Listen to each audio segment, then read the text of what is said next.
Burlington and Northern Santa Fe Railroad swing bridge, built in 1894. Now, from west to east, 6 Pratt through trusses, each 210.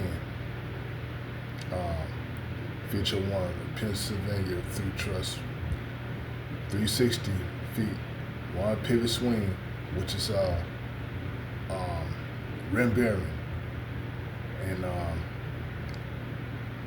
it was built in 1892 and 94 under the direction of George S. Morrison.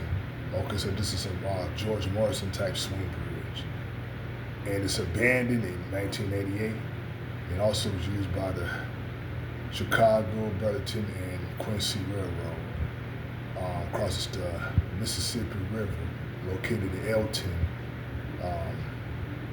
Illinois, between Missouri.